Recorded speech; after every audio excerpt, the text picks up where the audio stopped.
$2.5 to $3 million in companies. We don't do any infrastructure, so we don't compete with Hadoop, Spark.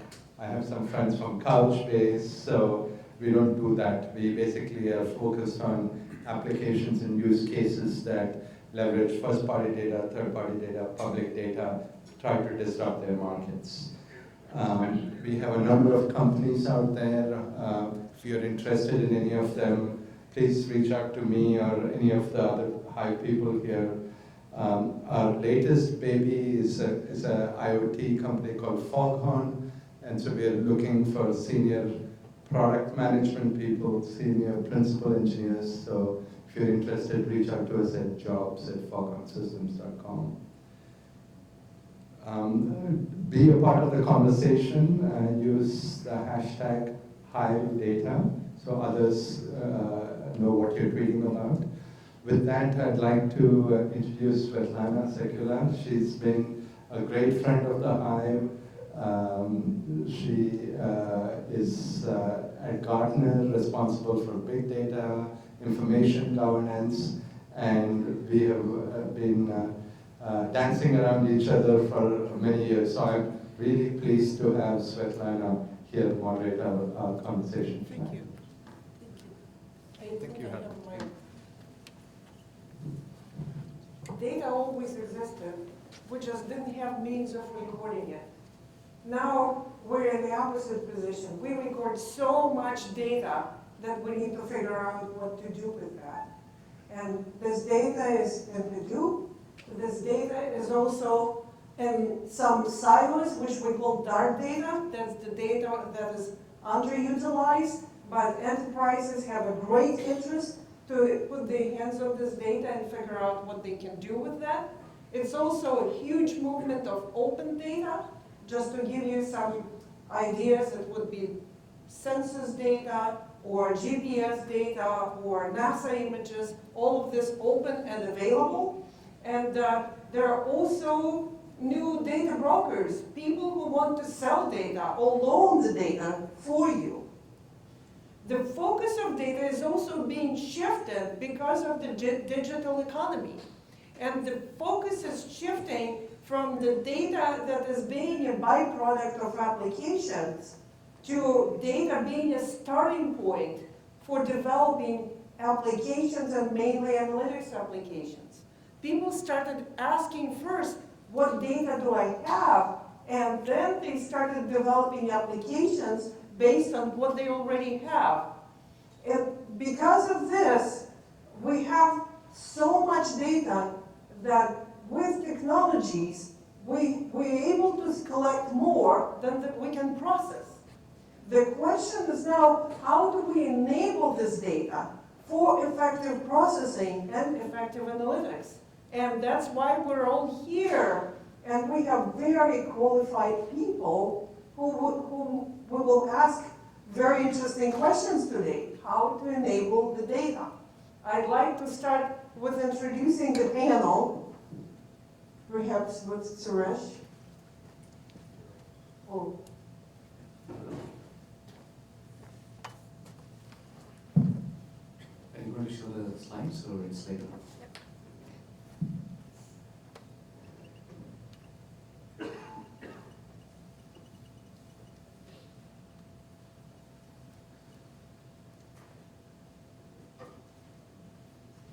Okay, so in the interest of time, I'll start off. My name is Suresh Srinivas. I'm one of the co-founders of HardWorks. I work as an architect at HardWorks.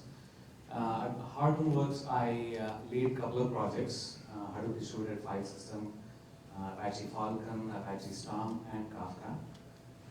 I have, prior to HardWorks, I was working at Yahoo, building early versions of Hadoop. So I have the experience of having supported some of the largest clusters. I have developed many key features in Hadoop. That's just an introduction.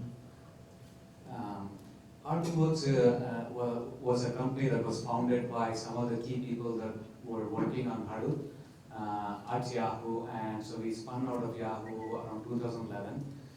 We have around, we started off with around 24 people. all working on core Hadoop. That's how our company got started. Now it's 3 years since then. Hadoop has expanded into multiple different projects. We are also, one of the key things that one of the key differentiators for Hortonworks is we do all the projects in open source, right? So we do not have any proprietary components. So anything that we do ends up becoming available in Apache as a project. One other key message that I want to leave you with is Hortonworks, even though we started later on, we are considered to be a leader in Hadoop space. We also, if you look at our product offering, it's completely open source, and these are the components that are put together as Hadoop, Hortonworks platform, and all this, different projects together is what is the stack that we are putting together, so that you just get an idea of the diversity and the complexity of what this stack is like. Hi, my name is Alex Borlik. I'm the founder and CEO of Autoline Data Science. And instead of boring you with my biography, I figured we'll show you a little movie to entertain you.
Thank you. Thank you.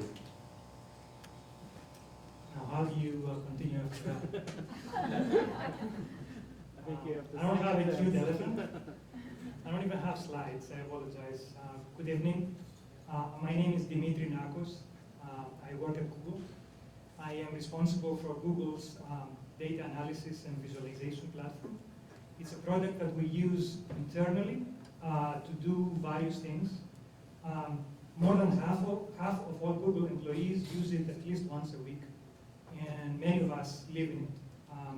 It's used for a number of reasons, from analyzing search quality experiments, to doing data center capacity planning, to fighting ad spam, to analyzing and doing predictive analytics on finance and sales data, to even analyzing product logs to figure out where the bug is and where the latency regression may be.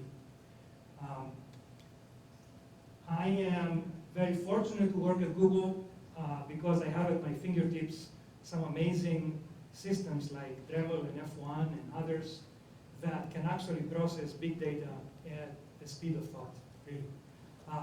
So it's very natural for us to focus now on how to make these systems easier and more accessible to a lot more broader set of users. We want these users, even those that are not technically very advanced, to be able to derive insights from data. And to do that, they will need to understand the data, figure out what data exists. They need to be able to post-process it. They need to be able to visualize the data. And even they need to be able to decorate the data with machine-generated artifacts like statistics and classifications and regression analysis and all of these things. And we're going to allow them to do that with as minimal coding and as high-level coding as possible.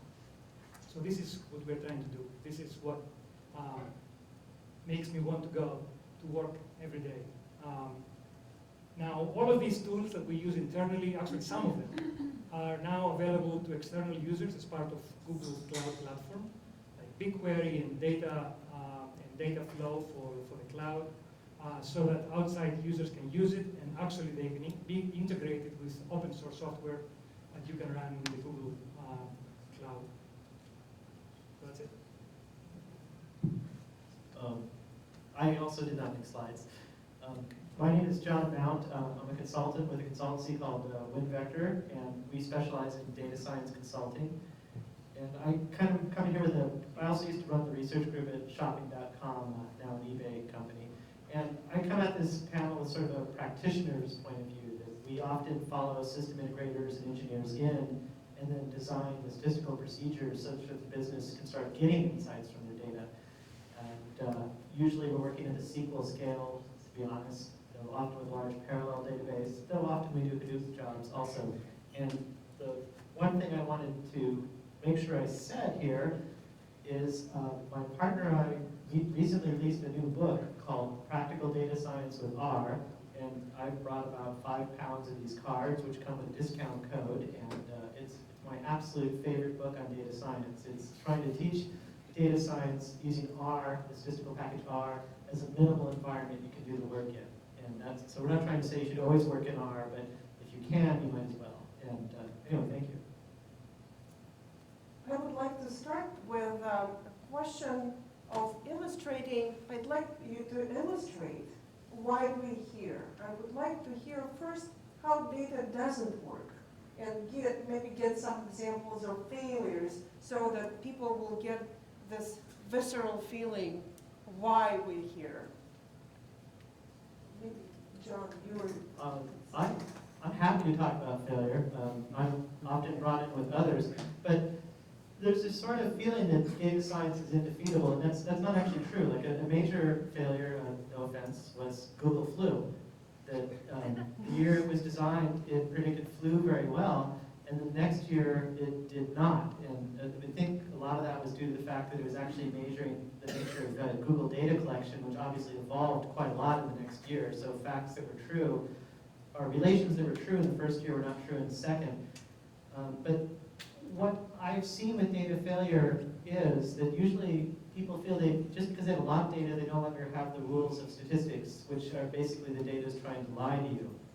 And another source of failure we've also seen is just data tumors, that basically these immortal files that start living on Hadoop called temp, that business processes are starting to depend on. If you delete them, you kill your business, but you don't know how they were made. And like I said, I'm a practitioner, so I'm thinking in the small, but a lot of the problems with data science come from sort of the oversale of it and the fact that often Hadoop is not the fiducial or primary system of record, but it's a snapshot from another system. And that's sort of my orientation. I think Alex has a broader view. I'm not sure if it's broad. I figured I'll share my first experience trying into data quality head-on. I was consulting with a company in Europe on Eurofighter project. So imagine 4 countries and 2-3 dozen manufacturers trying to build a plane together. And we were trying to have serialized build tracking. So integrate all the data from all the vendors and have a single bill of materials for each plane. And suddenly we saw there are thousands of parts that are lost or stolen showing up in the bills of materials.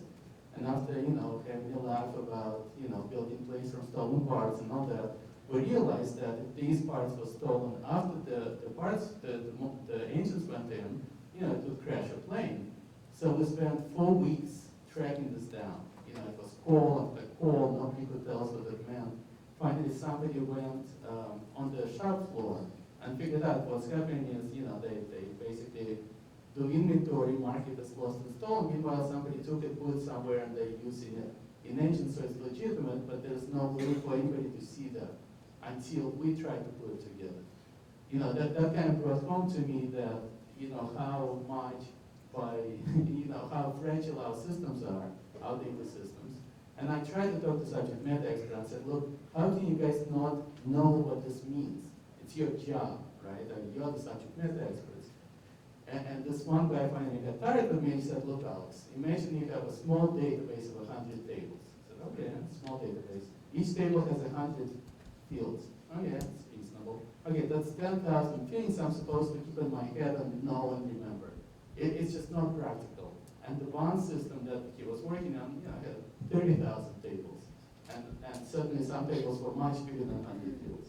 So this was my first experience kind of realizing how untenable our assumptions are about data and knowing what it means. And I guess fast forward many years, I was running a business unit, $100 million business unit, and I took over the group and I said, oh, this is great, let me understand who my customers are. And I was told I have a guy whose only job is to put reports together for me.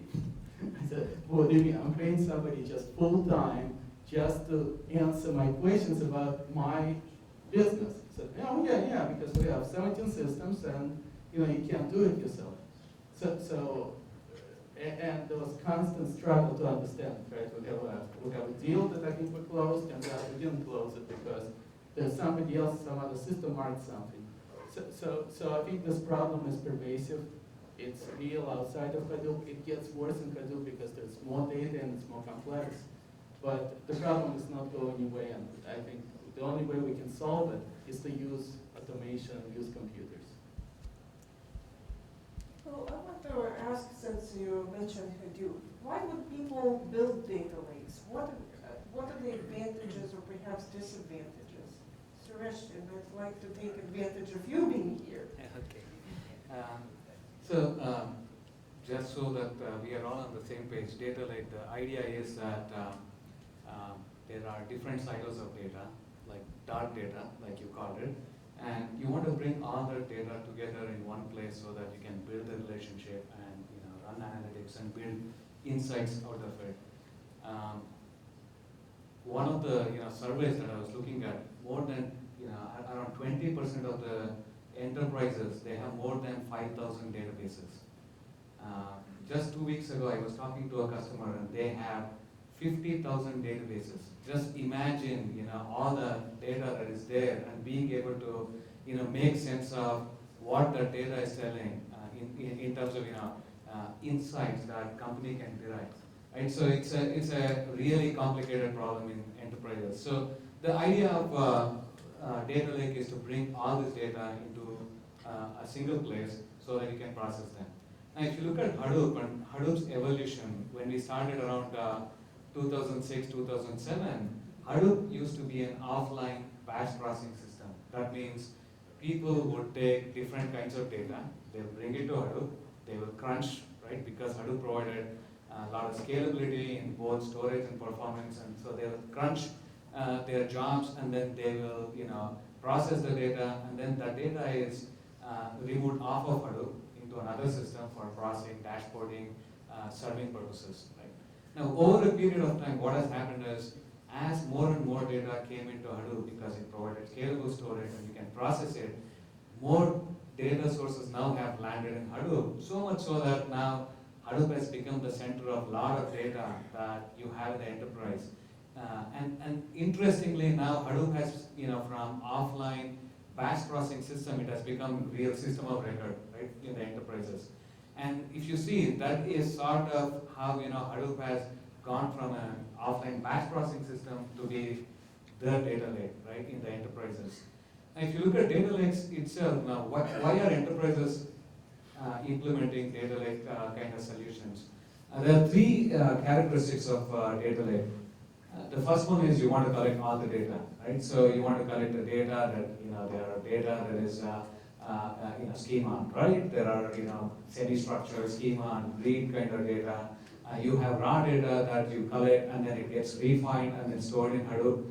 All this data is now, because Hadoop provides scalable storage, it's been not only you're storing different kinds of data from different sources, it's also being used for storing it for a longer period of time. So now this gives you an ability to not only look at all the data in one place, it's also over a long period of time, right? So that gives you really a powerful way to analyze your data and build insights. The other characteristic of data lake is Hadoop is a multi-user environment. That means different users from different business units, they can dive in and look at any data they want, they can refine it, they can build their own views and store it on the same cluster, right, and make it available for other users.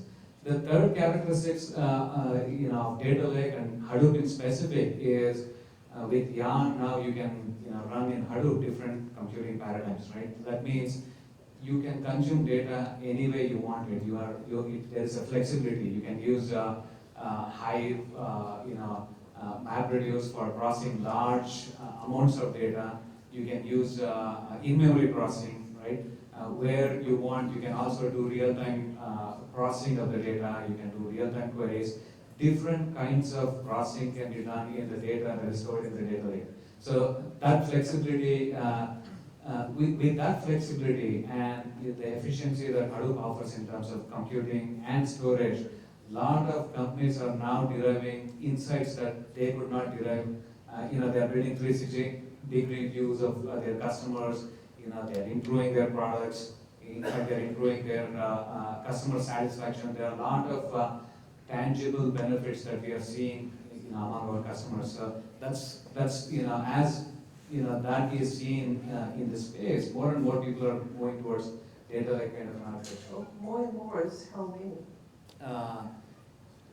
We have few hundred customers, right? So Hortonworks alone, I'm sure there are a lot of other customers who are bringing in. If you see, because of the scalable storage, more and more people are bringing data into Hadoop. They want to store it in Hadoop. In fact, even though they are not processing the data today, they think that tomorrow they could write an analytics program that can make sense of all this data. So, and that's the reason why people are not even deleting raw data, right? You can process it in a different way.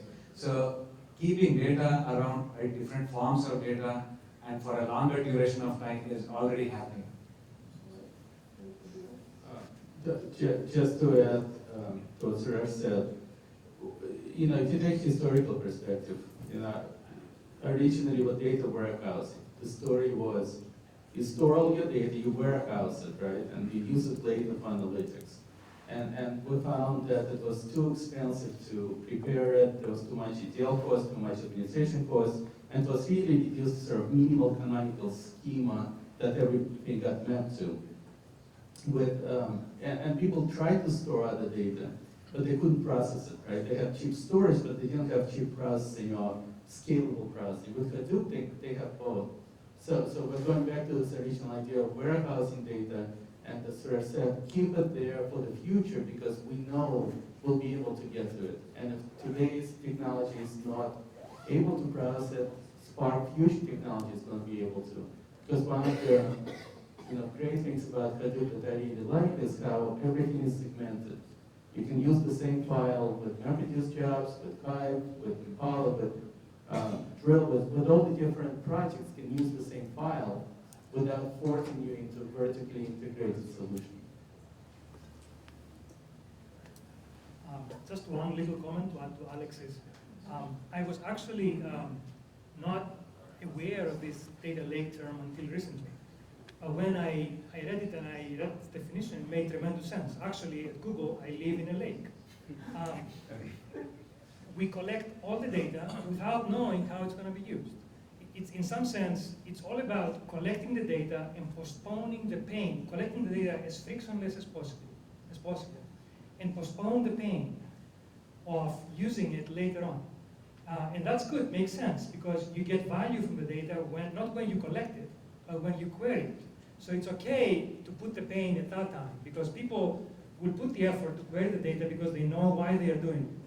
The other important thing is that having all the data allows you to ask questions that you didn't predict before you collected the data, which was the main problem with the data warehouse, the classic data warehouse of today. You have to know the questions before you can actually set it up in order to answer them. So the question here now, you mentioned the users that are going against your data lake. I prefer a term of data reservoir. It's a little bit more organized. Data pool. And it also assumes some kind of a drinkable water in the long run. I would like to understand what makes those data lakes viable and what is the role of self-service, because eventually those are the users that explore and they need to really figure out how to do this.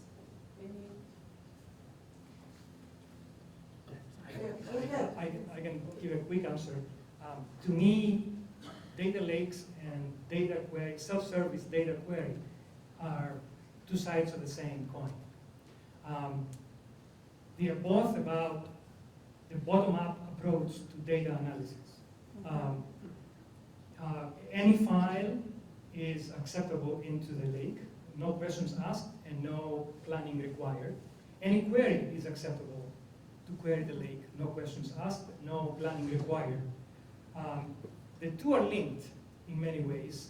If I cannot imagine one being one surviving without the other, and I certainly cannot imagine one succeeding without the other.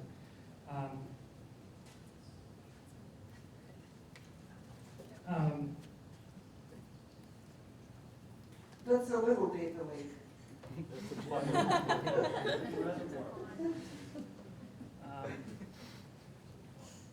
I lost my train of thought. Two sides of the same coin. Right, so to add to what Dimitri was saying, talking about self-service, there are basically I see two major approaches talking to a lot of our partners and customers.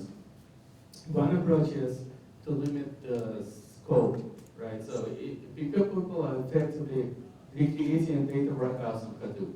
They're saying, we'll control what goes in, we'll create Hive tables or some other interface for non-programmers, and we'll control or limit what goes in. And yes, you get cost effectiveness versus a data warehouse, but you don't get anything else. And then on the other side, they limit the access. So because it's frictionless ingest, they just dump a lot of data in, unless you can